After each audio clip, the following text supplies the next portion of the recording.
call sa kaproste mo.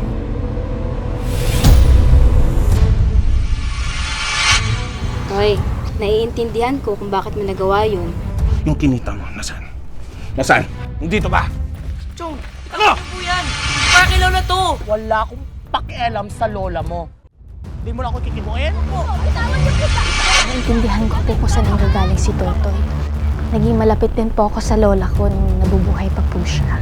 Pinahiya mo pamilya natin! Pinahiya mo! Ha? Lola, pangako po.